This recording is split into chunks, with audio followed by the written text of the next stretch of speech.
Bom dia a todos. Vamos retomar nossas aulas. Saudade, vontade aí de vencer mais essa batalha, mais esse programa. Se Deus quiser, depois já em março, já vai ser presencial, a gente vai poder se ver, a coisa vai caminhando. Eu vou apresentar para vocês, tá? Não se preocupem que está gravando, já sei que o Fernando é o nosso super representante. Eu vou apresentar para vocês o nosso programa. E vocês vão ver que a gente realmente não perdeu, enfim, em tese, muita coisa. Foram 2 aulas que realmente eu não consegui dar para vocês síncrona, mas eu até conversei com o Fernando, eu vou fazê-las assíncronas, né? Por quê? Nós estamos com muitos feriados, né? Foram assim, dia facultado, feriado. Então, o que é que eu imaginei vai aparecer aí para vocês, tá? Não sei se está pequeno, acho que eu vou dar um zoomzinho aqui, aumentar um pouquinho. Vou marcar aqui para a gente conversar o programa, o que é que a gente está imaginando, vou negritar. Isso aqui vai para o CIGA, não se preocupem, a gente vai colocar no CIGA. Melhorou? Acho que sim, né? Pronto, o que é que eu quero explicar aí para vocês? Em tese, os nossos encontros, qual é o nosso programa agora? Né? Nós findamos recursos, né? E agora nós vamos para o processo, programa de execução, cumprimento de decisões judiciais e algumas ações especiais que são muito importantes. Dia 18 e dia 25 foram aulas que eu não consegui síncronas. Não se preocupe, eu já até falei para o Fernando, elas serão assíncronas. O que é que eu imaginei? Eu disse, bom, se eu for ficar falando de modo assíncrono, eu não vou explicar toda a lógica do processo de execução. Então, eu disse assim para o Fernando, como eu estava com alguns, ainda estou, né? Estou me tratando com alguns probleminhas de saúde. Aí eu disse, bom, Fernanda, então é melhor que eu estou fazendo os exames, aí a gente começa hoje, né, programa direto, e aí eu passo aos momentos assíncronos e síncronos, e aí a gente não vai ter nenhum problema de confusão de programa, de perda de conteúdo, enfim, não se preocupem. Então, esses 2 encontros eu vou pagar assíncronos, tá? Bom, olhem só, dia 1º foi facultado e dia 8 a gente está aqui. E dia 25 eu não coloquei aqui, até esqueci. Também foi facultado, foi Recílio. Então foi meio turbulento, né? Mas mesmo assim eu vou gravar o assíncrona para a gente não ter problema do programa. Eu não tive condições agora de verificar, mas eu acredito que o nosso calendário, o nosso cronograma UFPA vai até fevereiro. Então, eu acho que nós estamos aí com um cronograma confortável. O que é que eu vou fazer? Eu já baixei vários textos para vocês. Eu vou passar esses textos. São textos de execução, eu não sei como vocês estão de bibliografia. Eu passei aqueles 2 CPCs, eu vou passar de novo, porque eu posso ter aí colegas novos, tá? Na turma, porque vários fazem permuta. Eu já soube, por exemplo, a Lu, ela fez permuta para a tarde. Então, aí a gente vai encaminhar esse material para vocês para ajudá-los. Então, vocês vão ter esse material. E hoje, tecnicamente, a gente começa aqui dia 8 a aula síncrona. Isso tudo eu vou colocar no CIGA e vocês vejam. Aí, dia 20 é a nossa última aula síncrona. Vou passar também isso para o Fernando, que o Fernando passa em arquivo também no WhatsApp. Aí temos o recesso Natal e Ano e voltamos no dia 10. tá? Que é uma segunda-feira, com uma aula assíncrona, para aquele que viajou, foi para o interior, para ele não se prejudicar. E aí a gente, de 17 em diante, já fica até 31 com síncronas. Eu coloquei aqui, depois do 31, observem, provas, tá? Mas faço aqui um corte. Pode ser que a gente precise aqui de mais uma ou duas aulas, ou síncrona ou assíncrona. Mas aí eu deixei para a gente ver o programa. Enfim, qual é o programa? Hoje nós vamos começar aqui no item 1. Vamos falar bastante do item 1, que é uma teoria, uma grande teoria geral de execução, tá? A gente já fez o caminho do processo de conhecimento, já fizemos os recursos. Agora, a decisão, uma vez transitada em julgado, se a parte espontaneamente não quiser pagar quando é obrigação de pagar, eu vou ter que acionar o judiciário para que ela cumpra. E é a partir daí que a gente vai observar todas as situações da teoria geral de execução. Mas ao lado desse caminho para executar, eu tenho um outro caminho, que é um caminho já abreviado. Se eu tiver, por exemplo, um cheque na mão, uma duplicata, eu não vou passar por processo de conhecimento. Eu já tenho o que a gente chama de um título executivo extrajudicial. Então, vejam que interessante. Vão ser dois caminhos que a gente vai ter. Um para cumprir, porque foi oriundo de uma decisão. Não se preocupem que isso tudo a gente vai rever. Ou eu já vou ter um título na mão e já saio executando. Entenderam? Tá? Que é o título judicial ou o título extrajudicial.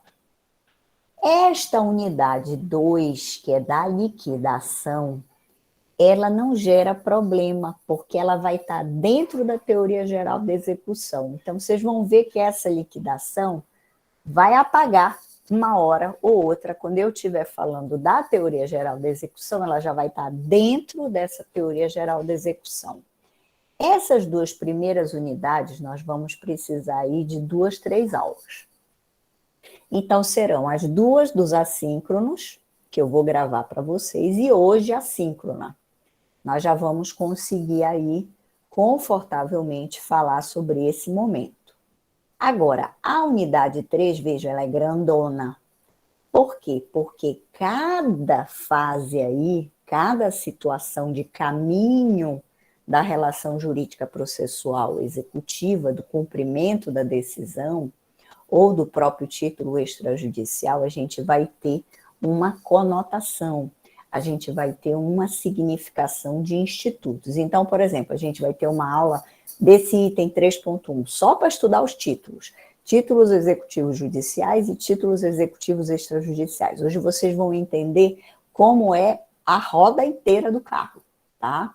Como é que esse carro anda, qual é o motor, tudo dele, vocês vão entender, tá? Espero eu. E aí a gente vai começar a desbravar nos próximos encontros. Então, aqui são vários encontros nesse item 3. Nós vamos ter que ter aí, no mínimo, uns 2, 3, tá? Encontros. Aí temos as execuções de obrigação de fazer ou não fazer, que aí já é pequenininha, porque a quantia certa, a obrigação de pagar é que é desse tamanho. Por quê? Porque aí eu vou ter todos os institutos. A fazer ou não fazer, ela é mais concentrada, porque aí o juiz determina que a parte faça ou não faça determinada situação, faça, me entregue o bem, a obrigação de entrega, faça o serviço na minha casa. E a parte não fazendo o serviço, não entregando o bem, vai recair em quê? Em pagar. Então, veja, ela em si tem força, tá? O juiz tem meios para determinar o fazer ou não fazer e a entrega do bem, porém, pode chegar a um ponto insustentável que a parte não faça, não entregue o bem, aí o juiz vai converter em pecúnia, em dinheiro. Aí morreu, vai cair em que item? No 3. vai ser de pagamento de quantia, que não é o ideal, tá? Porque se eu faço um contrato com um pedreiro, ele bater aqui, quebrar uma parede na minha casa, o que é que eu quero? Eu quero o dinheiro ou eu quero a parede quebrada? Eu quero a parede quebrada, eu quero o serviço, eu quero a pintura. Eu estou dando exemplos que são os exemplos mais simples. E aí a gente vai observar exemplos mais complexos, como de uma ação civil pública. O que é que eu quero? Eu não quero que a parte pague o dano ambiental. Eu quero que ela faça o quê? Que ela reconstitua o ambiente lesado. Olhem só, uma situação complexa. Vamos imaginar o acidente de Brumadinho. Vamos imaginar o acidente de Mariana, desastres ambientais no mundo ímpares que ocorreram no Brasil. Então, houve o desastre ambiental. Eu quero que a Vale do Rio Doce pague em dinheiro, eu quero que a Samarco pague em dinheiro. Dinheiro não vai adiantar nada para um dano ao meio ambiente. O que é que eu quero com o dano ao ambiente? Que ele seja reconstituído. Então, é uma obrigação de fazer. Então, não é ideal que o fazer ele se converta em pagar. Porque se é fazer, é porque é fazer. E hoje eu tenho medidas de força, medidas de apoio. Isso que vai ser uma aula bem legal que a gente vai estudar e vai observar. E, por fim, a fraude de execução está dentro, tá? Isso daqui é porque eu estou seguindo o programa da UFPA. Mas a fraude de execução já está dentro da própria execução. As defesas do executado também, tá? São importantíssimas. Vocês vão fazer direto como advogados e eu vou passar peças. Eu vou passar a impugnação, eu vou passar os embargos, eu vou passar uma exceção ou objeção de executividade, uma exceção que chamam no judiciário exceção de pré-executividade ou objeção de executividade, vou passar embargos de terceiro e vou passar uma ação munitória. E vamos ingressar em 3 ações importantíssimas na teoria geral da tutela coletiva, que é o mandado de segurança, ação popular e uma ação civil pública. Então, este é o nosso programa. Que bibliografia eu separei para vocês? Se eu tenho 2 tipos de situações, um é a tutela coletiva e o outro é a execução, eu tenho que ter bibliografia da tutela executiva e bibliografia da execução. O que é que eu fiz? Livros hoje muito atualizados de tutela coletiva, do professor Sérgio Cruz Arenhart e da professora Patrícia Pisol. Os 2 são da revista dos tribunais. Não vou poder passar para vocês em PDF, são livros que estão, né, aí para a gente, eles não estão disponíveis em PDF, tá? E, enfim, aí eu não tenho como fornecer essas situações bibliográficas, mas a gente pode ver outros, ver apostilas que estão em PDF na internet, eu vejo o conteúdo, vejo se está bacana, se não está bacana, e aí vou passar esse material para vocês, não se preocupem. E temos o que eu já venho acompanhando vocês, o do Fred, é para mim um dos melhores da teoria da execução, mas indiquei também o do professor Cássio Scarpinella Bueno, que é extremamente didático, o curso de Direito Processual Civil, maravilhoso. E vamos ter, paralelamente, para ajudá-los, como eu já havia enviado, aqueles CPCs comentados, que são bem legais, que aí vocês podem ir nos artigos e já pelo menos dando alguma ideia e ajudando vocês. E fiz menção aqui porque é um professor do Pará, eu acho que merece, hoje Pará e Brasília, o professor José Henrique Mouta, né, que é extremamente capacitado e qualificado, que é o nível de mandado de segurança já consagrado da editora Juspoli. Então, eu fiz uma bibliografia compacta e é uma bibliografia muito atual e recomendo a vocês que tentem adquirir, se não for agora, um pouquinho mais lá na frente, porque vão precisar, um curso de processo coletivo. E eu recomendo, extremamente didático, como primeira opção, do professor Sérgio Cruz Arenhart. Mas folheiem, se gostarem também, tem o da professora Patrícia Pisol, que também é tão bom quanto, também recomendo. Tudo bem? Então, esse é o nosso programa. Agora, Não se preocupem que isso eu vou passar para o Fernando Tudinho. Agora, eu vou fechar esse nosso programa e nós vamos começar a falar um pouquinho, tá? Eu vou abrir uma tela, uma lousa em branco para vocês e vou anotando algumas informações úteis, tá? Para vocês. Que informações úteis serão essas? Dessa teoria geral da execução. Vou colocar em uma letra confortável para vocês entenderem e fiquem muito à vontade, como vocês já me conhecem, para questionamentos, situações, fiquem bem à vontade. Então, vamos lá. Teoria geral, vou até botar em negrito que é melhor. Teoria geral da execução, para vocês irem acompanhando e entendendo. O que é esse grande contexto da teoria geral da execução? Vamos lá. Como é o CPC dividido? Vamos lá, nesse caminho de brincadeira, processo de conhecimento, tá? Aí, desde lá, a teoria geral do processo, que eu falei bastante, até processo 1, das normas fundamentais processuais, da petição inicial, da defesa, que é a contestação, hoje o momento áureo. E esse processo de conhecimento, ele vai desaguar lá com uma sentença, tá? Geralmente, uma decisão de um juiz de primeira instância, se for de segunda instância, é um acórdão, porque aí a gente já vai ter um caminho de recursos. Vamos relembrando: sentença, o ato do juiz de primeira instância, também por muitos dito o primeiro grau, mas o mais técnico é da primeira instância. E depois a sentença vai estar sujeita a recurso. Vamos relembrar: a sentença, qual é o recurso? Via de regra é uma sentença apelável, mas temos aquelas exceções, tá? Então, a sentença apelável, aí essa sentença vai ser objeto de recursos. Aí eu vou ter apelação, eu posso ter embargo de declaração, aí eu vou ter recurso especial, eu vou ter recurso extraordinário e eu posso ter, por último, os embargos de divergência. O recurso, como ele é extensão da ação, como ele é o prolongamento desse direito de ação, uma hora acaba. Porque eu tenho que alcançar o quê? Quais são os valores do sistema, a estabilidade e a segurança jurídica. E o que é que vai acontecer com essa decisão? Ela vai alcançar a coisa julgada, ou também chamado o quê? Trânsito em julgado. Então, adquiriu essa estabilidade, essa força de coisa julgada, parou. Bom, parou o quê? Em uma tela.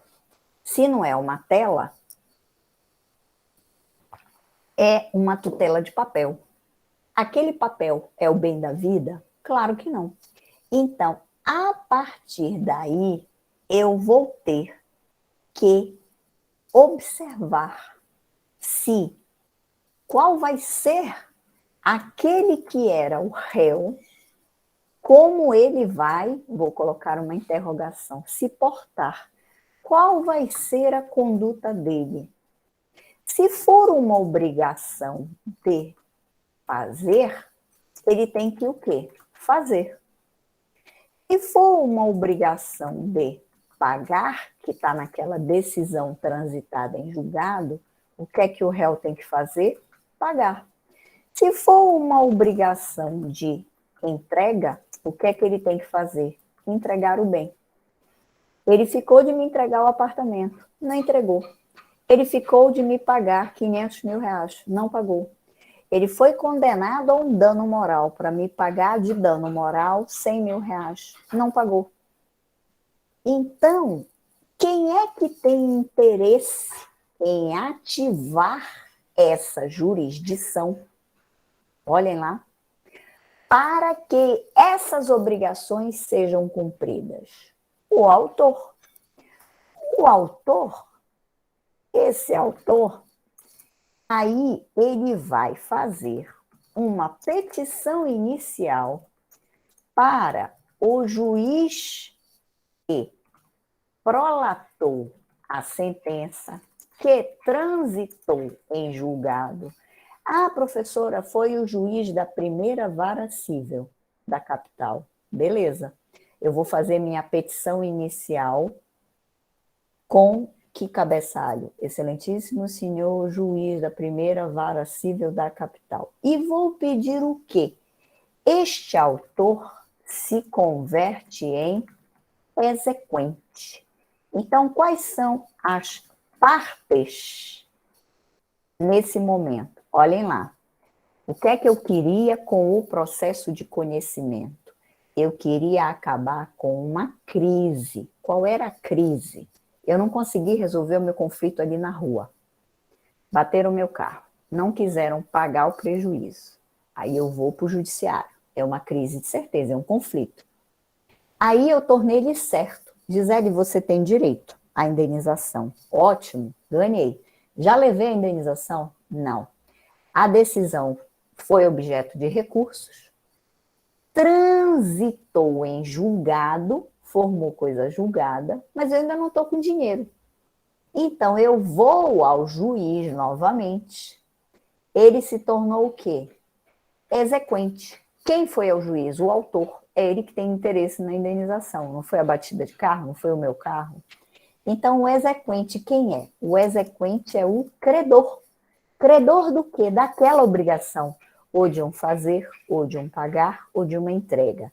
Agora, percebam, eu posso ter várias obrigações. Elas podem estar acumuladas. Lembrem dos pedidos acumulados. Eu posso ter fazer, pagar e entrega.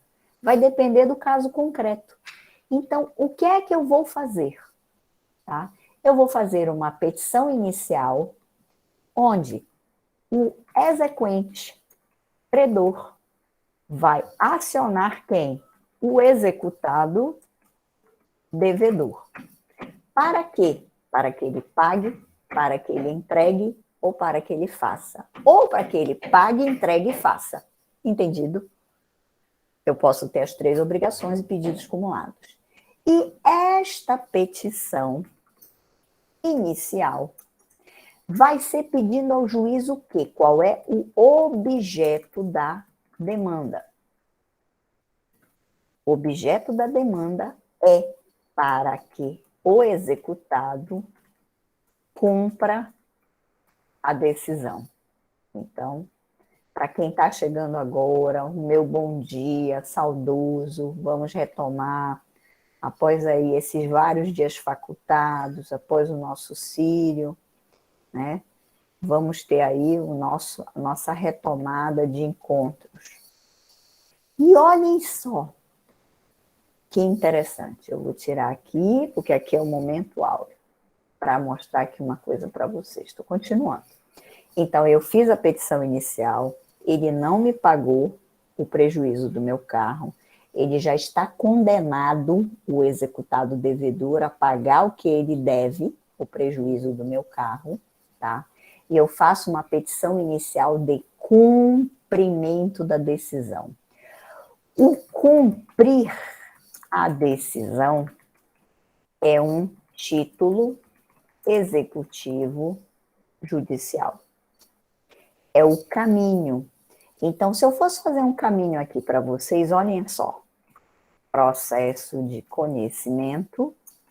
Aí eu tenho até recursos. Adquirir a coisa julgada. Aí continua a linha. Cumprimento da decisão. Isso daqui é o que todos os livros de doutrina e o código nos traduz.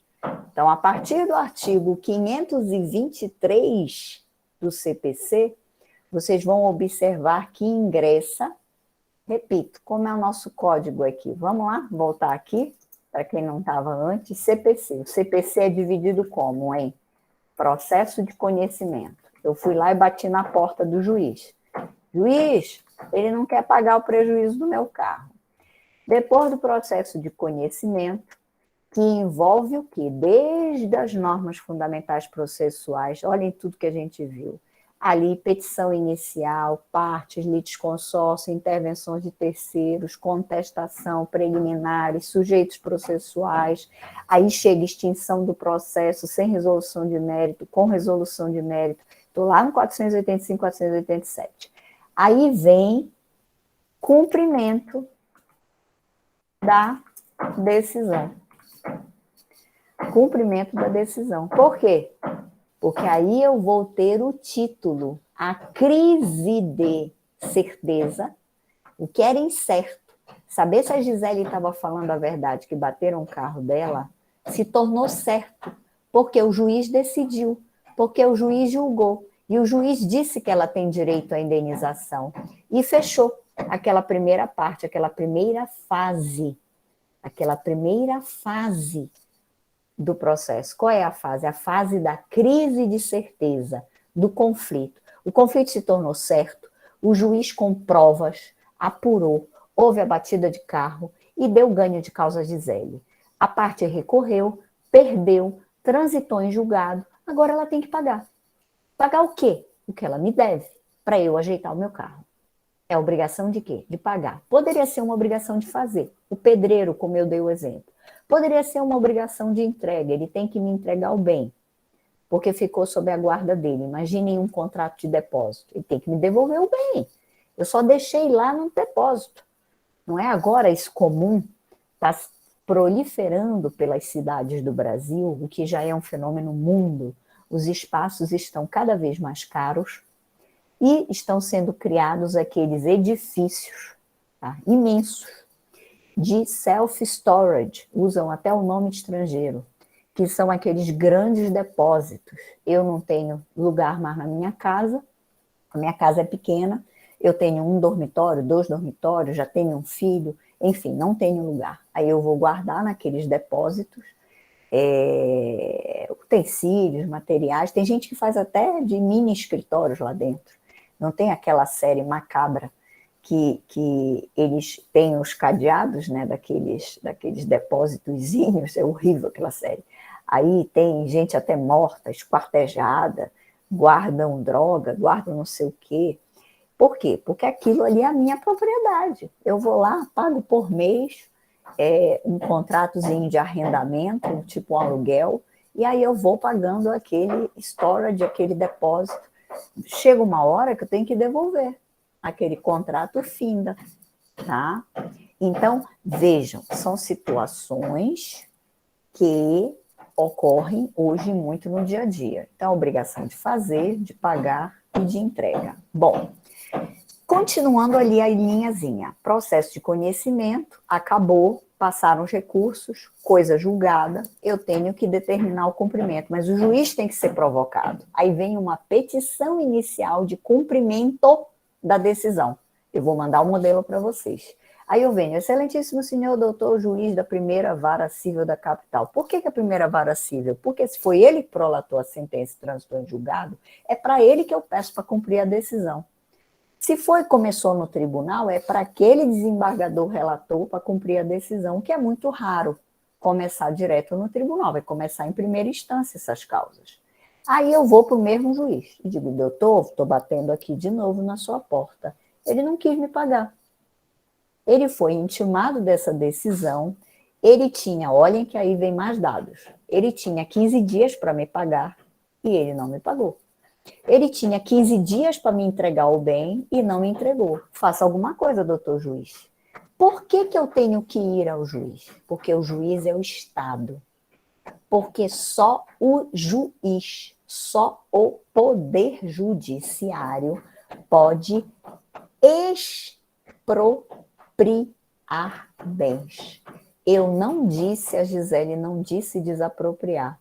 A Gisele disse expropriar, tirar bens da minha propriedade. Quando eu digo tirar, é penhorar, é constritar, é coercitivamente ficar sob a tutela do judiciário. Entendido? Então, o juiz vai determinar que cumpra. A parte não vai cumprir. Ela vai ser apenada com uma multa. A multa não adianta, a parte bate o pé e diz assim, não vou cumprir. E aí? O juiz tem que ter meios de força, de coercitividade. E ele pode? Pode porque ele é o Estado. E mesmo assim, a maior parte das vezes o Estado não dá jeito. Olhem que absurdo. E mesmo assim, muitas vezes o Estado não dá jeito. O Estado não consegue resolver as demandas. Por que ele não consegue resolver as demandas? Porque as partes não cumprem. Porque as partes não cumprem. Tá? Quando eu digo as partes, os executados, óbvio, os devedores. Tudo bem? Então, olhem lá no raciocínio. Aí entra a fase que a gente chama cumprimento de decisão.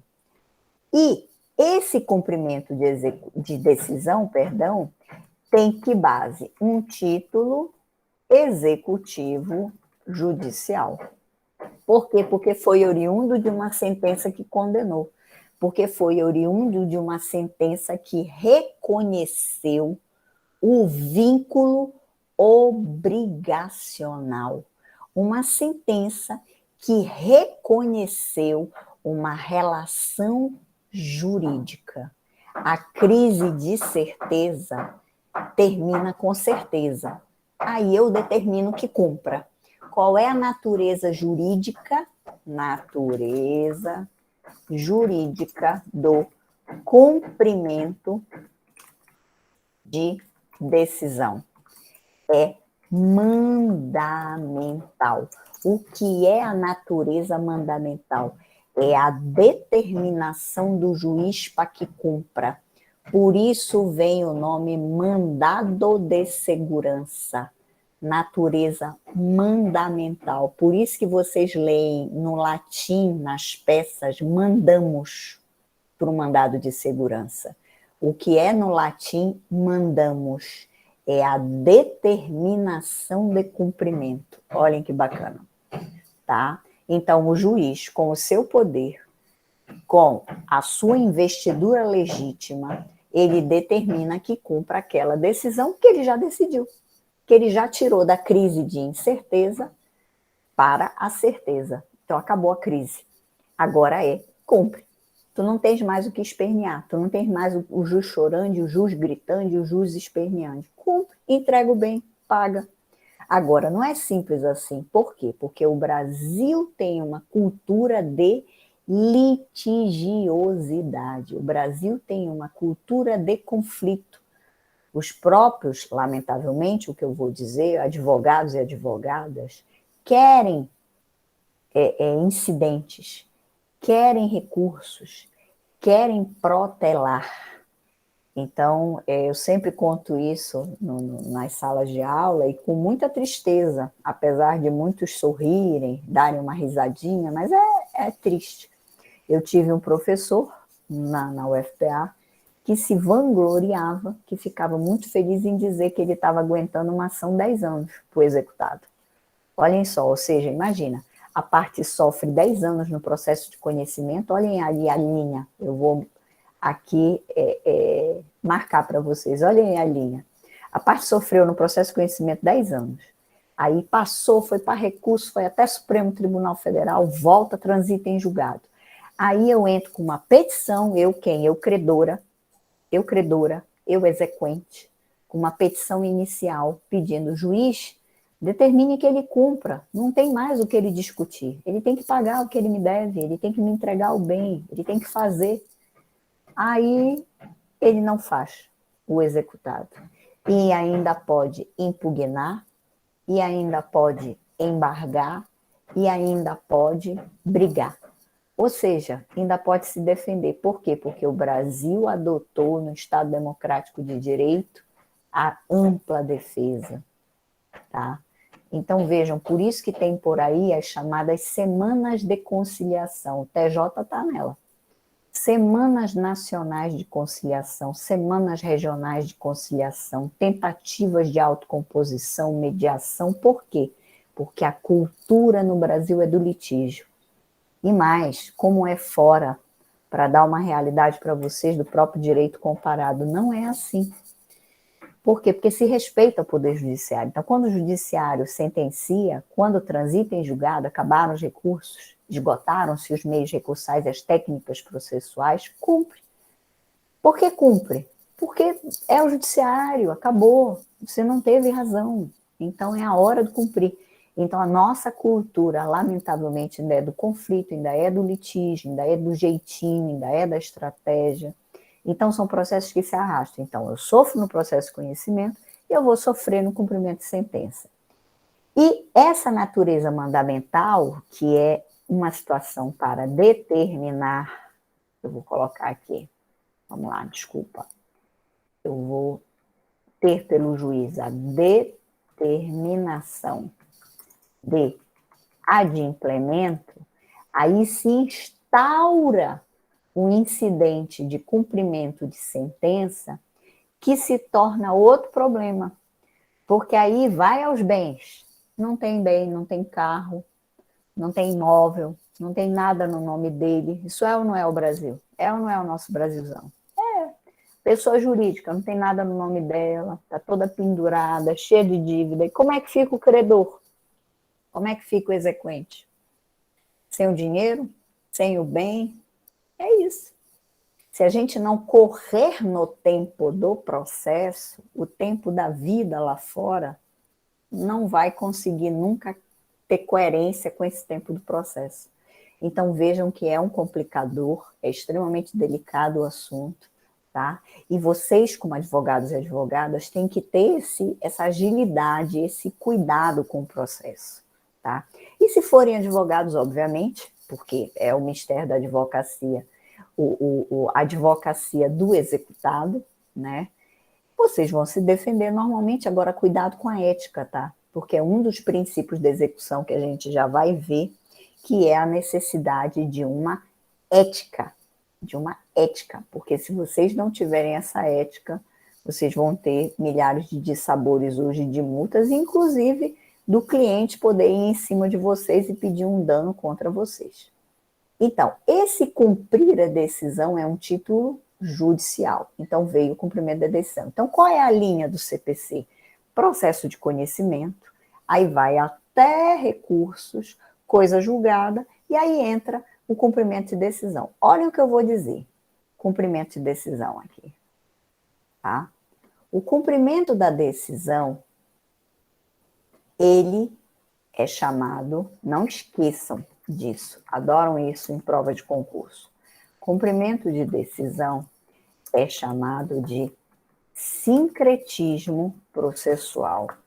Fase, inclusive está no programa de vocês, fase sincrética. O que é o sincretismo? Vamos lá explicar. São as duas fases. Que fases? Fase 1, conhecimento, mais fase 2, cumprimento, união. Unidas, elas estão juntas. Por isso, sincretismo. Então, o que é a fase sincrética do processo brasileiro? Se perguntassem para vocês agora, o que é sincretismo processual? Sincretismo processual significa as fases de conhecimento e cumprimento da decisão unas. E qual é a natureza jurídica desse sincretismo? São fases e demonstram uma cognição, onde eu vou ter certeza mais adimplemento, cumprimento. Certeza, porque o que era incerto, lembrem-se que eu falei ainda há pouco, se tornou certo, porque o juiz sentenciou. Se o juiz já sentenciou, aí eu tenho que adimplir. O que é adimplir? Cumprir. Percebam. Então, são um momento único. Eu tenho autonomia, fase 1 é autônoma, fase 2 é... Não, é um momento junto. É um momento unido. Entenderam isso? O que é sincretismo processual? Conhecimento e cumprimento como prolongamento de um processo, de uma relação jurídica processual. Porque é o que eu disse para vocês lá desde a teoria geral do processo. Não adianta o juiz me conceder uma tutela de papel. A tutela de papel tem que ser cumprida. Não adianta ele condenar o pagar e eu não ter o pagamento. Não adianta ele condenar o fazer e eu não ter o serviço feito. Não adianta ele condenar a entrega e eu não ter o bem na minha mão. Então, é a fase de cumprimento, que é a fase 2, que é o prolongamento e a extensão do próprio processo.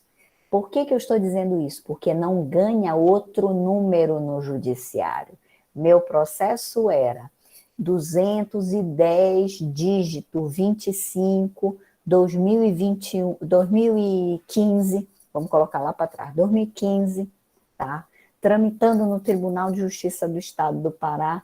Como é que vai ser a fase de cumprimento da sentença? Ah, Gisele, tu falaste em petição inicial, então é outro processo? Não. É nesse mesmo processo. Aí eu vou ter mesmo juiz competente, eu estou falando nas mesmas partes, eu estou falando no mesmo número, eu estou falando tudo junto. Eu estou voltando e batendo na porta do mesmo juiz, porque eu precisei ir para a fase 2. Porque se fosse um país onde as pessoas tivessem seriedade com as suas dívidas, com os seus contratos, eu não ia precisar bater na porta do juiz a segunda vez. Quando eu perdesse, eu já ia estar dizendo, olha, está aqui o acordo, eu posso pagar em 3 vezes, eu quero parcelar de 3 vezes, é ou não é verdade? Mas como nós temos uma outra crise, qual é a crise? É uma crise de adimplemento. Eu saí da crise de certeza, porque o conflito era incerto, eu não sei quem está falando a verdade. Aí o juiz disse, a Gisele está falando a verdade, ela tem direito. Tem direito ao pagar, ao fazer e à entrega. Legal. Aí eu vou, olho para o devedor e digo, e aí? Vai me entregar? Vai pagar? Vai fazer? Aí ele diz, não. Aí eu tenho que acionar o judiciário, mas não é mais para o problema da certeza, é para o problema do quê? Do cumprir. Por isso que no código tem a palavra cumprimento, natureza mandamental.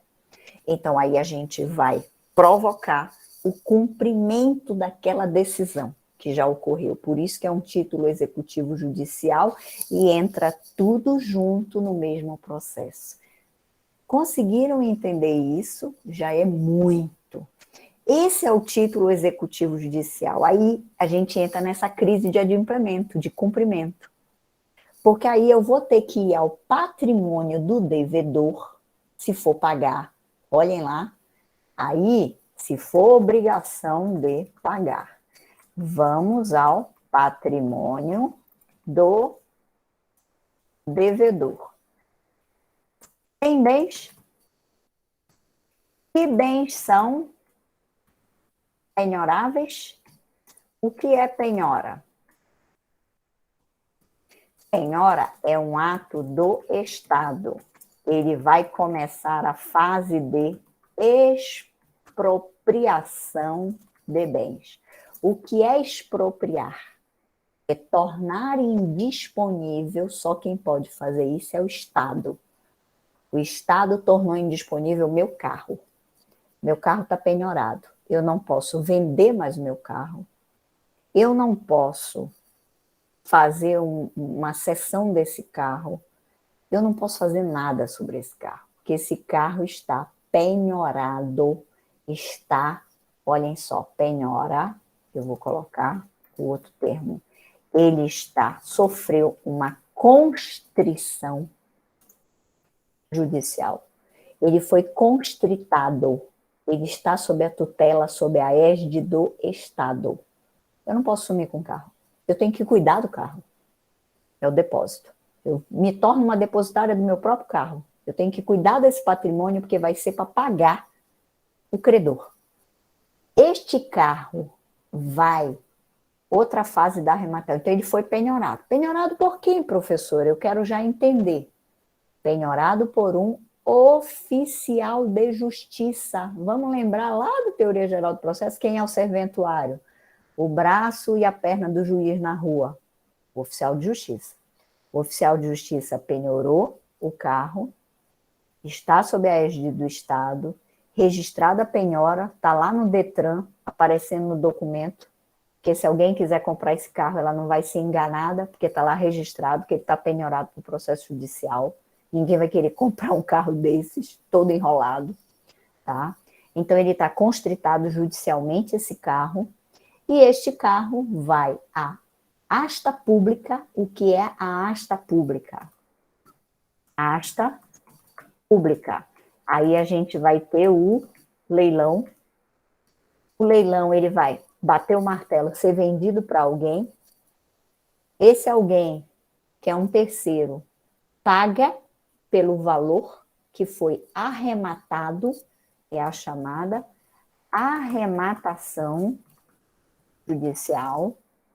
Foi arrematado. Quem foi o licitante vencedor? Quem venceu na arrematação? Quem dá o último lance, o melhor lance. Ganhou lá no leilão? Beleza. Então foi o arrematante. Esse arrematante tem tempo que a gente vai ver para pagar, depositar o dinheiro em juízo, e aí fechou. O dinheiro vai passar para a mão de quem? Do credor. O juiz remete ao credor. Entenderam? Então, esta é a função da asta pública e da arrematação judicial. Mas pode não ser por arrematação judicial. Existem outros meios. Este é eu diria, um dos mais caros. O melhor meio de arrematação hoje, e é o primeiro do CPC, tá? Eu vou até tirar leilão daqui para vocês não ficarem enganados, tá? Vou tirar a asta pública daqui. Vocês vão entender por quê. Porque o primeiro meio hoje, que é o mais econômico, é adjudicar. Aí eu vou colocar um ou aqui. Agora tá certo. A adjudicação é dizer assim, credor, ao invés de ter que ainda esperar o leilão, ao invés de ainda ter que esperar se vai aparecer alguém querendo comprar esse carro, tu não queres ficar logo com o carro. E aí tu faz o que tu queres com o carro. Isso é adjudicar. O credor ficar com o próprio objeto penhorado. Com o próprio objeto penhorado. Então, vejam, isso são técnicas. Não estou esgotando hoje, eu estou dando um quadro geral para vocês. O que vocês têm que entender hoje é o que é cumprimento de decisão. Cumprimento de decisão é a extensão do processo de conhecimento, a sentença transitada em julgado, um título executivo judicial. Este título executivo judicial não foi cumprido, eu vou ao juiz, bato na porta dele e digo, determine o cumprimento. Aí ingressa nessa fase de sincretismo, que é a fase de cumprimento da decisão. Elas se irmanam, estão juntas no mesmo processo. Então, se eu tenho título executivo judicial, já dizia o nosso querido professor Barbosa Moreira, se nós estamos falando que existe um título executivo judicial, que ele vem de onde? Vem de onde? Do processo, vamos repetir para não esquecer, do processo de conhecimento, mais cumprimento da decisão, que é esse processo sincrético, ou seja, tudo no mesmo caldeirão, tudo junto. Como é que é o título executivo extrajudicial? Esse não teve processo de conhecimento. Quem é que é um título executivo extrajudicial? Quando eu já tenho na mão um documento, quando eu já tenho na mão um instrumento que já tem força executiva. Então, o título executivo extrajudicial, ele já ingressa como? Como ação de execução. Ação de execução de título executivo extrajudicial. Professora, dê mais exemplos. Eu tenho um contrato na mão, firmado com a parte, com 2 testemunhas que presenciaram o ato. Este já é um título executivo extrajudicial, ele já tem força, ele não tem crise de certeza, ele já é certo. Perceberam a diferença? A batida de carro era incerta. Eu não sei quem teve razão. Conflito ali na rua. Para eu despejar alguém, eu não tenho certeza se é para despejar ou não. Aí eu tenho que ir para o juiz e contar a história. Por isso, processo de conhecimento, por isso a petição inicial. Aí eu consegui tudo isso, legal. Acabou a incerteza, se tornou certeza e eu vou adiante. Eu vou adiante com o quê? Para cumprir. Isso é o título judicial. O título extrajudicial, eu já afirmei aqui, no fato da vida, um instrumento, um documento, que ele não precisa de mais nada, ele é certo. Se a parte não cumprir ele, eu executo. Então, a palavra execução só deve ser usada em que caso? Ação de execução. No título executivo extrajudicial. Olhem aqui a diferença. Olhem, por favor, a diferença. Eu vou colocar aqui até em um quadro. Olhem lá a diferença. A grande diferença, por favor. O título executivo judicial, eu vou passando o problema, firmando ele, provas, para ver quem tem razão. Aí, sentença, recursos, aí transitou em julgado. Legal. Título judicial. Eu estou dando um título assim, um contexto para você. A gente vai ver que tem outros títulos judiciais, tá? Ok? Aula de títulos. Aí cumpre a decisão porque o réu é danado, virou devedor e não quer cumprir. Então ele agora é executado devedor, é o nome técnico. Não quer cumprir. Aí eu vou, bato na porta do juiz e digo, doutor, determine que ele cumpra, sob pena de multa. Beleza, esse é o título judicial. Título extrajudicial é um documento tão forte e já não tem crise nenhuma sobre ele. Já está lá o contrato fechado com as testemunhas, já está lá o TAC. O que é o TAC? Alguém sabe aí? Um termo de ajustamento de conduta foi feito com a Gisele, que é Ministério Público. Esse TAC já tem fé pública, ele já está fechado, não tem crise nenhuma sobre ele. O que é que eu vou fazer? Como Gisele, procuradora do trabalho, como Gisele, promotora, se eu fosse promotora do Ministério Público Estadual, como Gisele, procuradora da República, se eu fosse do MPF, o MP. Ele pega esse TAC e executa. Então, eu ingresso com uma petição inicial de execução do TAC. Eu não tenho mais que passar por processo de conhecimento. Qual é o mais rápido? Pergunta para vocês. Qual é o mais rápido? Qual é o mais rápido? É o judicial ou é o extrajudicial? Alguém arrisca? Pode abrir o microfone. O extrajudicial, professora. Perfeito. E, professora, eu tenho uma outra dúvida. Foi Eu até coloquei no chat. Sim, é possível, por exemplo, ingressar com uma ação de execução com um título que não seja tão formal quanto o contrato, tipo uma Pode. conversa com Nós WhatsApp vamos... ou coisa parecida? Não. Aí, olhem lá. Legal a tua pergunta. Eu posso ter uma conversa de WhatsApp, eu vou ter que ver o teor dela. Qual é o problema hoje da tecnologia?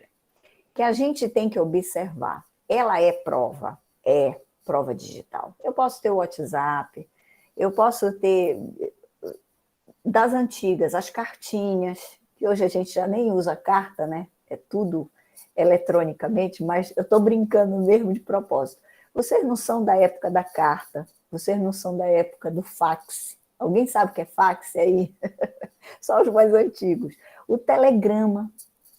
telegramazinho, aquele papelzinho que mandava para a gente, né? Isso era comum a gente receber até em aniversário, a parte mandou um telegrama que gosta de você, um amigo, uma amiga, né? Alguém distante. Pois é, isso tudo sempre foi prova, e hoje mais forte ainda, conversa de WhatsApp, problemáticas de Facebook, Instagram, vai embora o assunto. Justiça 4.0, né? É a famosa tecnologia hoje, o direito digital. Sem sombra de dúvida, tudo é prova. Agora, a tua pergunta, ela tem mais um degrau. Isso já pode se tornar um título executivo extrajudicial? Eu tenho que avaliar os casos concretos. E eu vou te dizer que pode sim, mas vai depender do teor, do conteúdo. O que é que eu tive ali escrito? Foram cláusulas. Eu posso fazer um contrato por WhatsApp? Posso. Aí eu te digo, é título extrajudicial. Agora, o que é que os advogados têm feito? Olhem lá, o cuidado. É a cautela, tá bom, Pedro? Vamos juntos.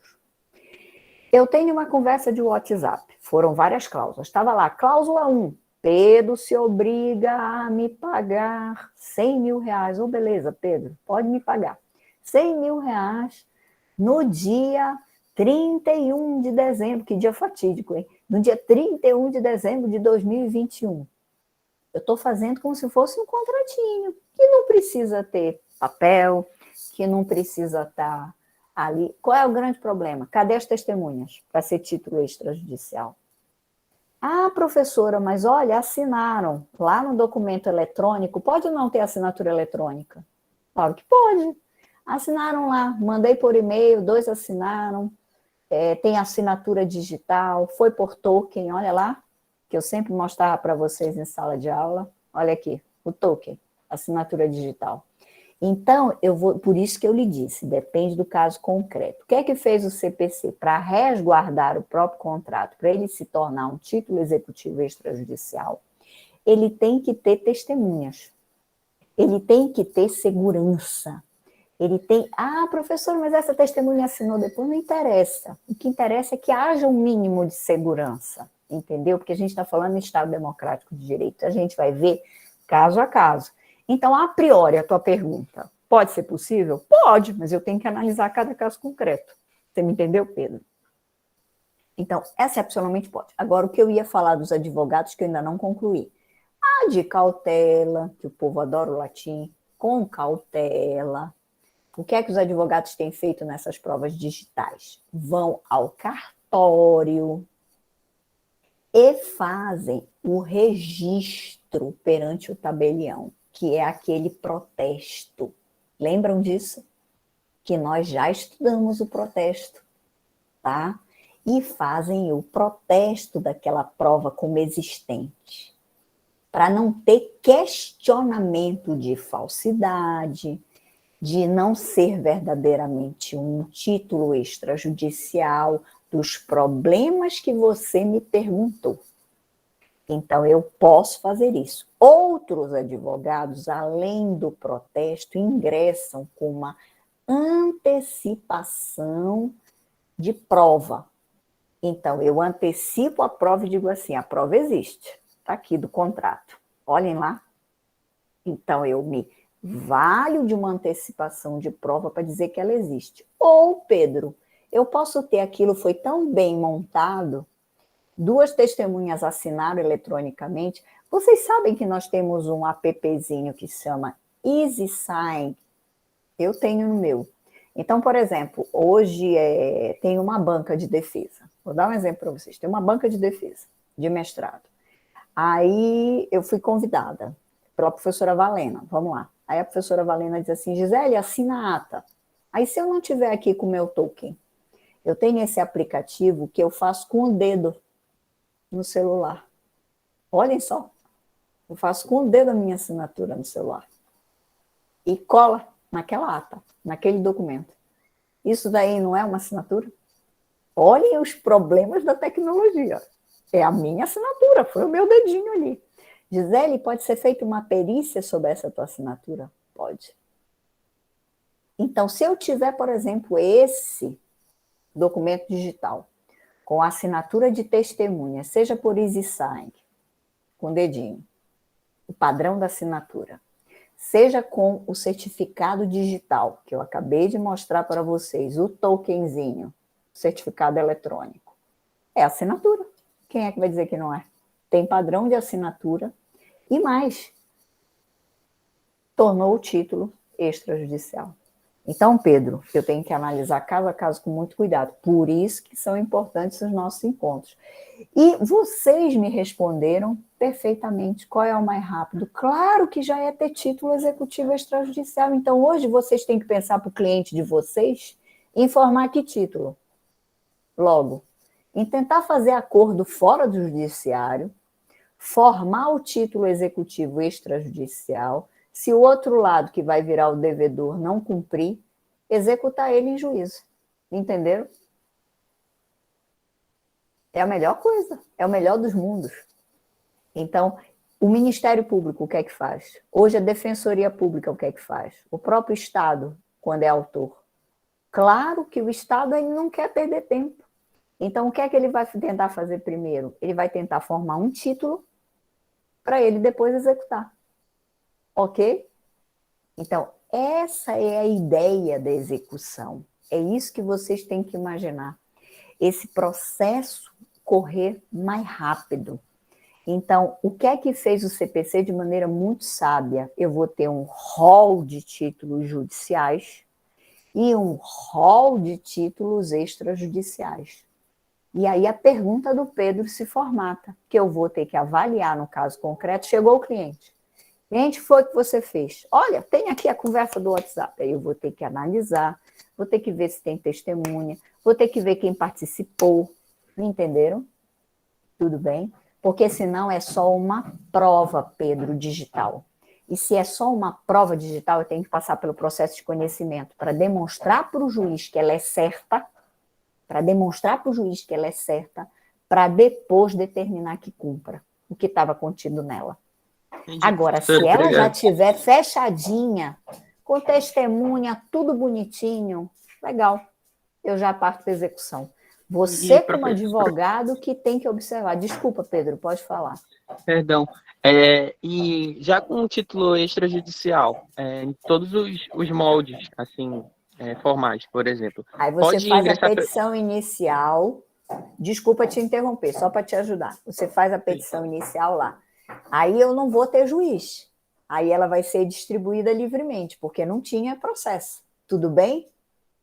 Aí eu vou fazer, excelentíssimo senhor, doutor, juiz de direito a quem couber. Aí eu entro junto, digitalmente, aquele que eu considero documento. Por isso que eu digo, o digital é complicado, porque o digital ele precisa ser certificado. Por isso que ele tem que ter testemunha, ele precisa muitas vezes passar por um tabelião, a gente vai discutir isso lá na frente. Aí eu juntei lá para o juiz, né? Aí o juiz vai ler a petição inicial, que você contou a historinha, tá? Para ele começar o processo de execução. Aí o devedor vai ser o quê? Citado. Citado. Para tomar conhecimento que você foi ao judiciário. É isso que a gente vai estudar, cenas dos próximos capítulos. Aí ele vai poder se defender? Vai. Ele vai poder opor embargos à execução. Ele vai poder embargar a execução. Mas, professor, então vai ser igual ao processo de... Não. Os embargos à execução, ele não pode alegar qualquer coisa. Porque senão não ia adiantar nada. Esse processo não ia ser mais rápido. Diga, Pedro. Mais algum questionamento? Não, professor, eu consegui entender. Era por aí. Era isso mesmo. E outra coisa, no caso, não teria como, se fosse uma causa que não fosse um valor tão alto, teria como ingressar pelo JEC? Sim, nós vamos observar e falamos isso lá, vamos rememorar lá do processo de conhecimento, que eu vou ter um padrão hoje no CPC, que é o procedimento comum. CPC é procedimento comum. E eu tenho fora do CPC, nas leis especiais, nas chamadas leis extravagantes, eu vou ter ritos, procedimentos especiais. Aí eu vou ter lei do mandado de segurança, é um procedimento especial que a gente vai estudar. Lei da ação popular, procedimento especial. Lei da ação civil pública, procedimento especial. E vou ter lei dos juizados especiais, que é a pergunta do Pedro.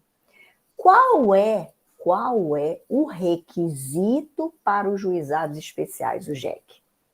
Aí eu vou ter aquele valor da causa e aquelas hipóteses. Qual é o requisito para ter a lei do mandado de segurança? Aí eu vou ter a prova pré-constituída para o mandado de segurança e um direito fundamental.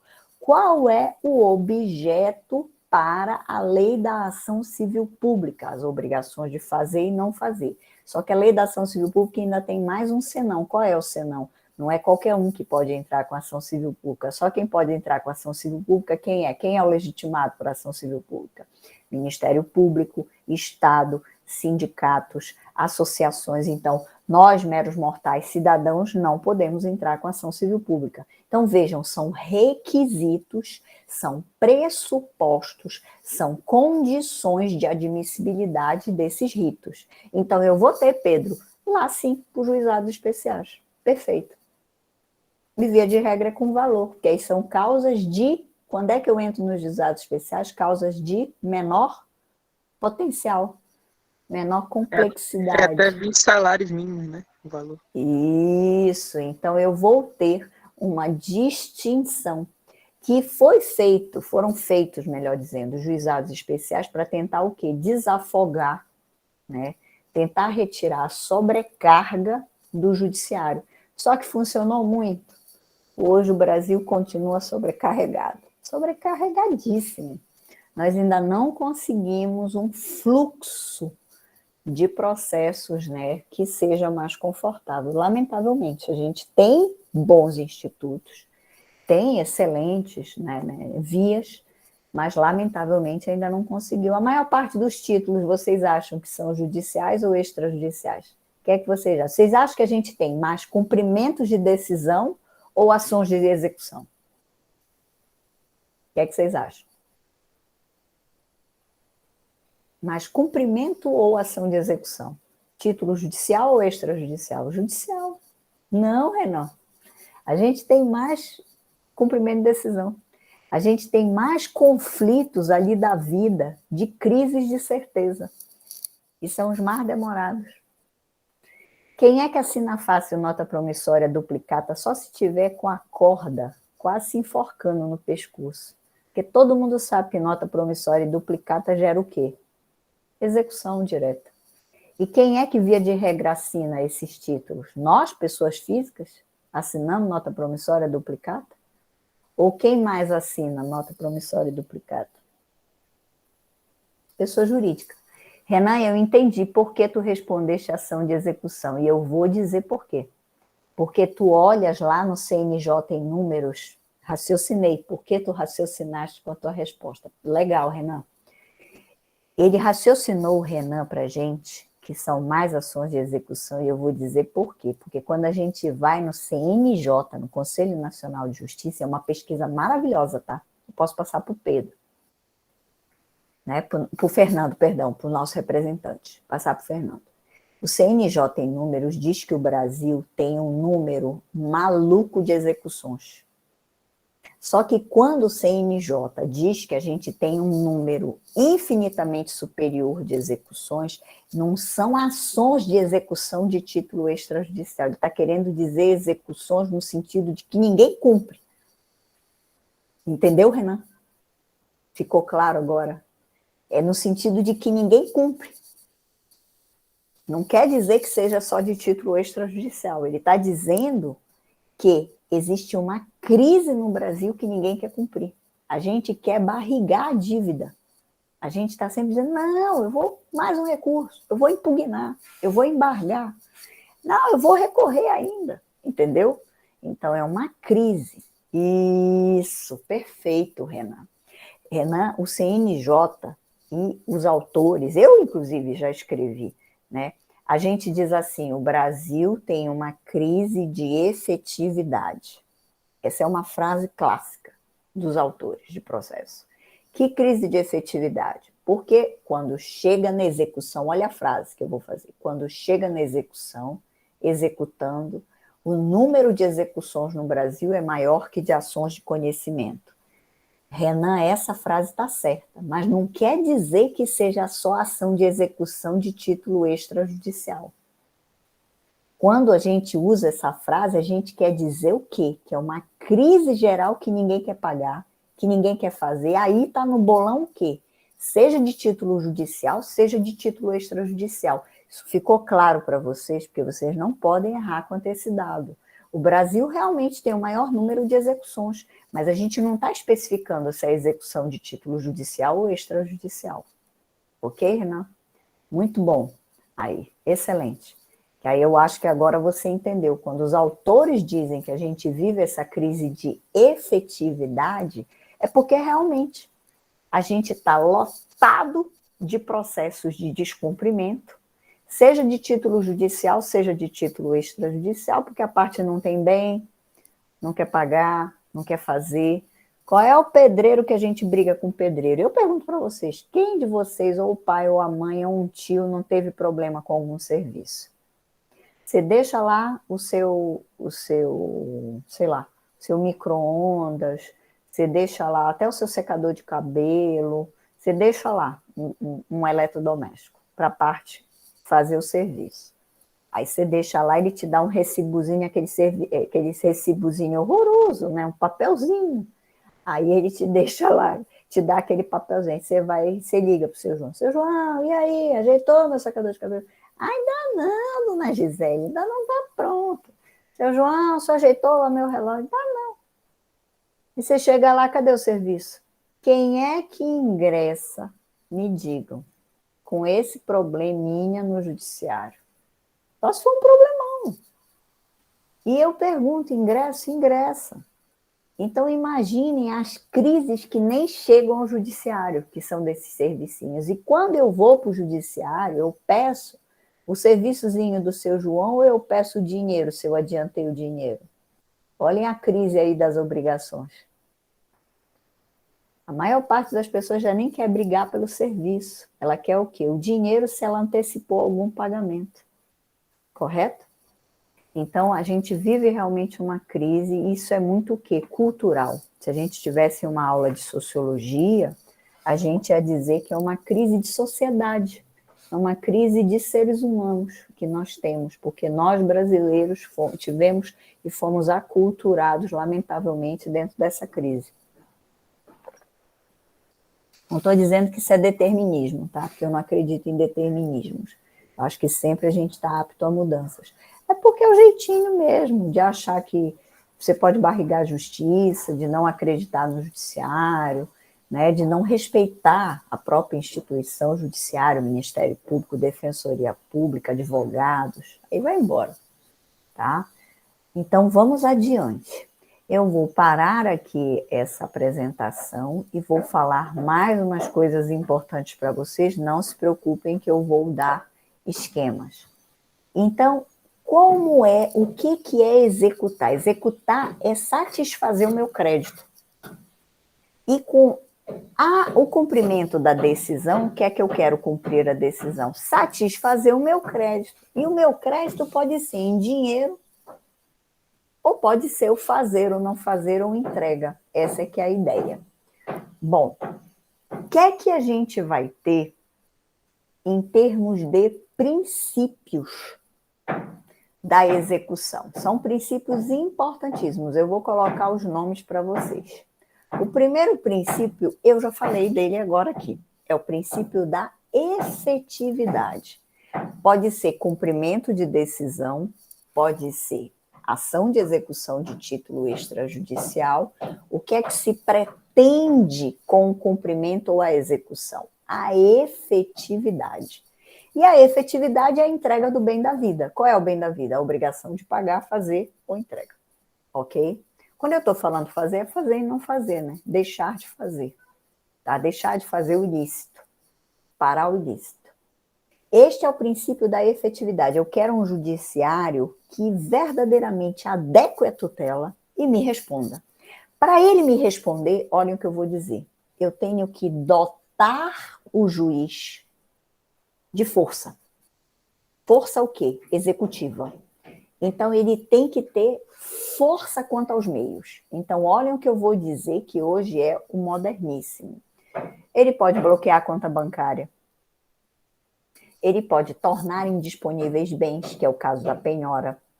E só quem pode fazer isso é o Estado juiz. O juiz investir em concurso público de provas e títulos regularmente competente, ou seja, situação legítima, qualificada dentro do poder judiciário, tá?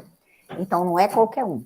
Então, este juiz vai poder tornar indisponível, vai poder bloquear a conta bancária, vai poder registrar penhora no cartório de registro de imóveis. Eu não vou poder vender o imóvel. Aí a pessoa enlouquece. Vai poder interditar um estabelecimento. Já imaginaram lacrar um supermercado? Já imaginaram lacrar uma loja para o empresário e dizer assim, tu não quer te pagar? Então eu vou fechar a tua loja, vai ficar sem rendimento. A pessoa enlouquece e parte para quê? Para o acordo. Então vocês já são uma geração que já estão pegando um sistema processual extremamente renovado, oxigenado, com medidas. Aí vem outro princípio que é muito próximo da efetividade, o princípio da atipicidade. Então, o juiz é investido de medidas o quê? Atípicas. Qual é a medida típica, então, professora? Se a senhora está falando que são atípicas, eu tenho medidas típicas. Qual é a típica que eu falei de força de excelência? A penhora. É em bem do patrimônio do devedor. Eu tenho o carro, vai sobre o carro. Eu tenho a casa, vai sobre a casa. Eu tenho joias, sobre as joias. Essas operações da Polícia Federal, quando entram na casa, fazem a primeira coisa o quê? Saem arrecadando o quê? Tem lá dólar, moeda estrangeira, tem lá relógios de alto luxo, roupas de alto luxo. Olhem, casos emblemáticos. Nós já tivemos empresários no Brasil, donos de jatinhos, de aeronaves caríssimas. Sabe o que já fizeram? É inacreditável isso. E é só o judiciário que pode fazer isso. Desmontar uma aeronave inteira. Vender as peças. Olhem a criatividade. Isso é típico ou é atípico? Totalmente atípico. Mas eu pergunto, por que o juiz fez isso? Raciocínio. Isso não precisa saber direito. É fácil vender uma aeronave ou é mais fácil vender as peças? Claro que as peças. A aeronave custa quanto? Milhões. Quem é que vai ter cacife para bancar uma aeronave? As próprias pedras, joias preciosas, às vezes você desmonta, você pega aquela gema, aquela pedra preciosa, e você vende a pedra, e depois você vende o colar em ouro. Olhem só.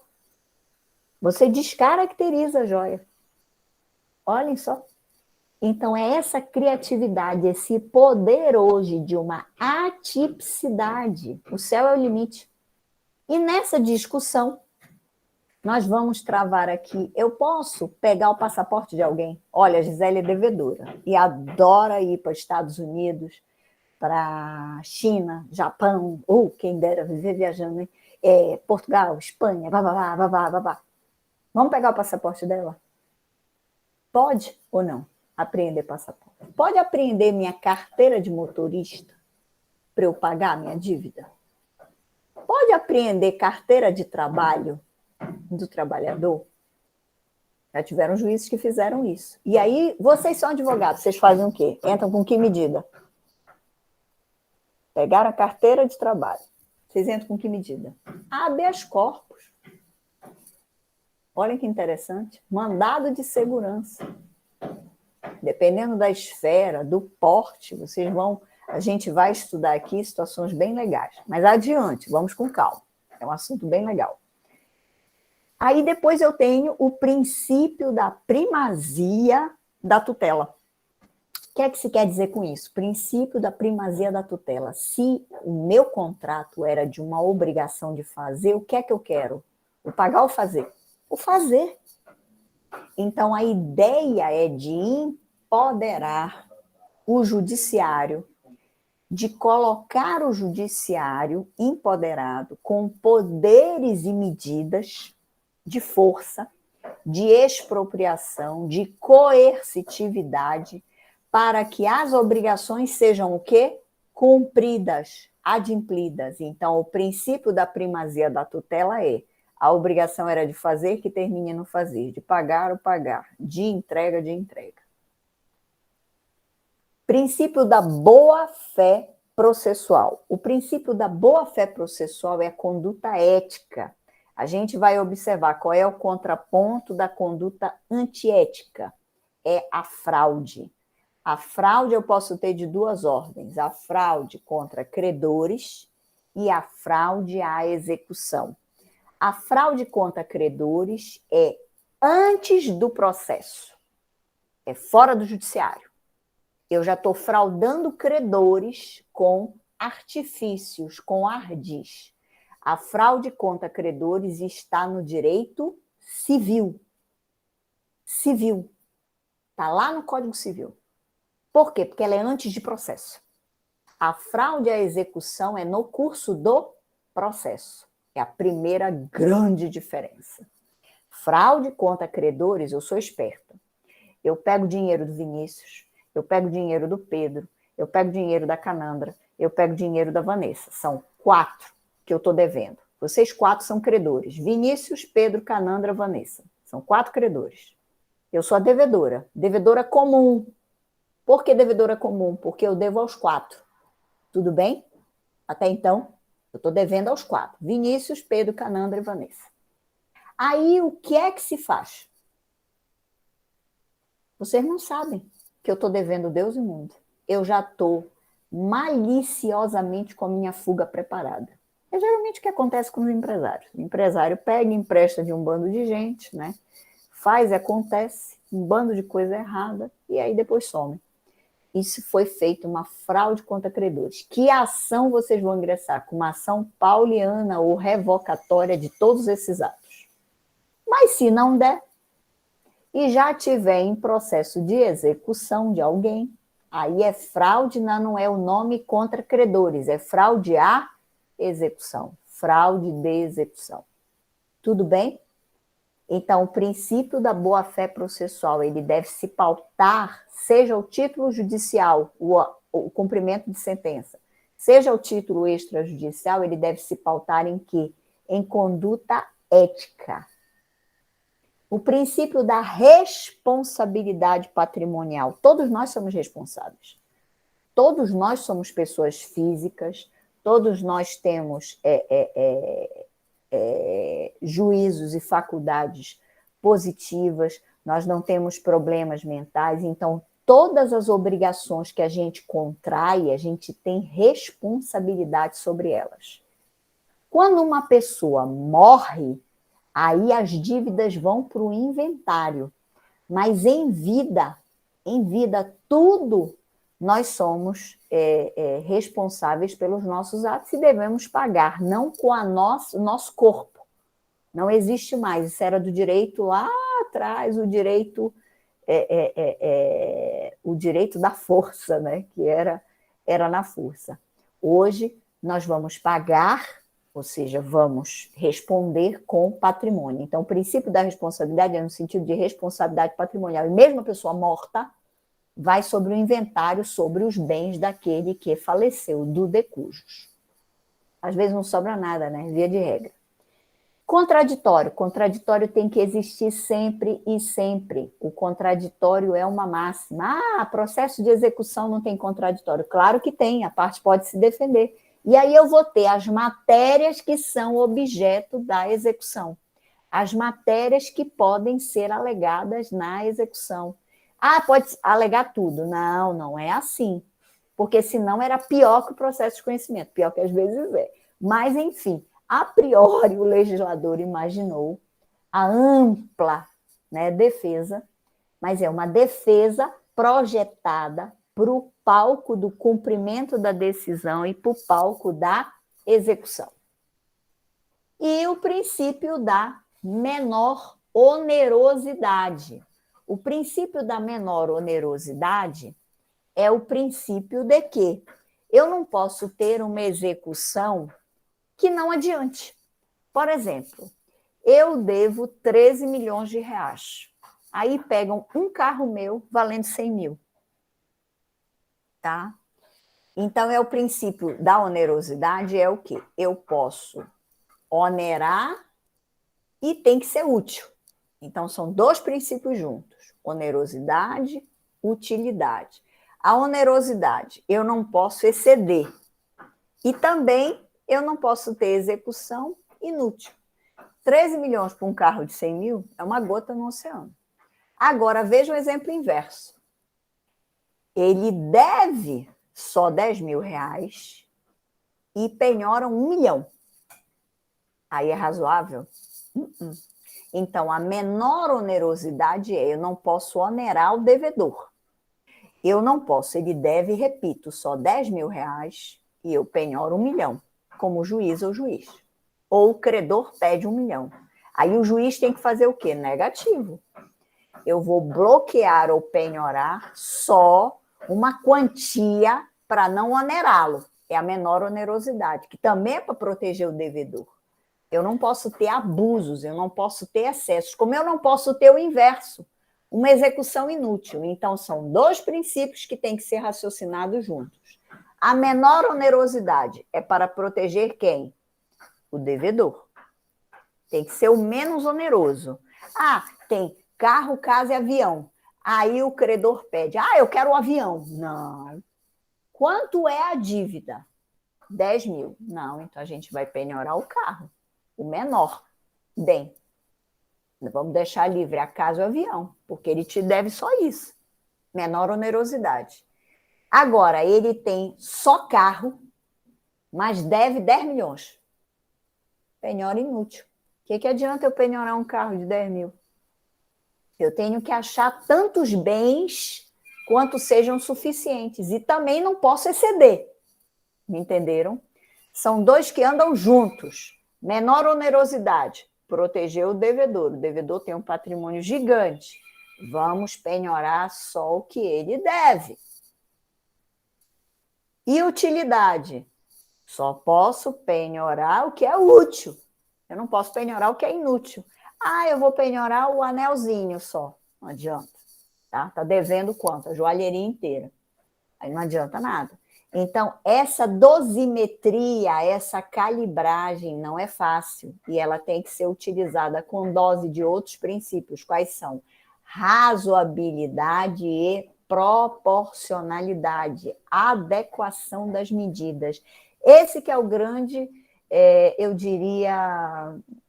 Essa que é a grande dificuldade, a grande complexidade do cumprimento do título executivo judicial e do título executivo extrajudicial. É muito difícil isso, viu? Essa baliza, esse meio termo, por isso que ficam incidentes intermináveis. Peticiona o credor, pede para o juiz, penhora aquele carro ali. Aí o juiz ouve a parte contrária. A parte contrária diz, não, doutor, eu devo muito menos que esse carro está avaliado em 300 mil, é uma BMW com não sei o quê, não sei o quê, não sei o quê. Aí diz assim, não, eu não quero ficar sem o carro. Não, então propõe alguma coisa, porque senão eu vou penhorar a BMW. Aí fica esse jogo de possíveis excessos e inutilidades. Olhem só, excessos e inutilidades. Aí o juiz ele tem que andar com a baliza sempre, com a cabeça, de cooperação, de proporcionalidade, de razoabilidade. Isso é muito difícil. Aí o que é que faz o advogado do devedor? Ele excedeu, eu vou recorrer para o tribunal. Aí ingressa com recurso, se for cabível, ou impetra mandado de segurança dizendo que violou direito fundamental. Direito fundamental de quê? Minha propriedade. O juiz pode ter errado. Ele foi e onerou demais. Tá? Isso é muito comum no judiciário. É muito comum. Então, esses são os princípios. Os princípios são arcabouço de valores. A penhora tem que ocorrer? Tem, mas tem que ser adequada, tem que ser razoável, tem que ser proporcional, tem que ter boa-fé objetiva, tem que ter cooperação dos sujeitos, tem que ter conciliação sempre. Você não quer? Olha o bom juiz. Então propõe o seu acordo. Você não quer que eu penhore a BMW, né? Porque você está achando que é um excesso? Então propõe um acordo. Propõe aí um parcelamento. Aí esse poder e esse exercício, né, essa dosimetria, essa calibragem, o juiz tem que fazer. Tá? Essa é a grande formação, eu diria, do processo de execução. Bom, que mais que eu gostaria aqui? Eu estou olhando aqui a própria lei para dizer para vocês. Vamos lá. O que é que eu quero mais falar para vocês aqui? Bom, então, vimos o seguinte, cumprimento da decisão é título judicial, tem o título extrajudicial, que é a ação de execução, bato na porta do judiciário pedindo providências e tenho o substrato dos princípios. E o que é o título? Quando é que o título verdadeiramente está formado? O título ele tem que ter um tripé. São 3 requisitos obrigatórios, seja título judicial, seja título extrajudicial. Título ele tem que ser líquido, certo e exigível. Eu vou começar pelo mais fácil, exigível, tá? O título exigível é aquele que ele já deve ser cumprido. Ou seja, tinha um prazo no contrato, foi descumprido. Tinha um prazo na obrigação, foi descumprido. Então, é a exigibilidade, ele já está pronto aqui para ser cumprido, não foi. Então, eu estou em crise de adimplemento. Aí, certeza está aqui o contrato, está aqui, estão os elementos, eu consigo ter a decisão judicial transitada em julgado. A decisão ainda não transitou em julgado, então não é um TIC. Líquido, certo, exigível. Então, vejam, a gente vai estudando ao longo do semestre esse tripé. E a ponta que eu disse para vocês, que é uma unidade inteira, é a liquidez. O que é essa liquidez? A liquidação. A liquidação, a gente é sempre levado a crer que é em números, valores. Dizer assim, olha, o título líquido é porque está ali dizendo que é 10 mil reais. O título líquido está ali dizendo que é 100 mil reais. O título líquido está ali dizendo que é 200 mil reais. Não é isso. Pode ser isso, mas não é só isso. Agora eu fiz a frase melhor. Pode ser isso, mas não é só isso. O título líquido é o que especifica a obrigação. A obrigação podia ser, vamos relembrar do direito civil, podia ser assim.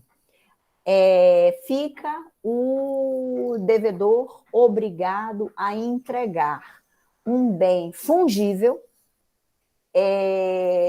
que seja um automóvel, do ano de 2018, tá? Em bom estado de funcionamento. Ele diz qual é o automóvel? Ou seja, eu vou precisar especificar o automóvel. Então, ele ainda não é líquido. Eu tenho uma obrigação mais genérica e eu vou precisar especificar.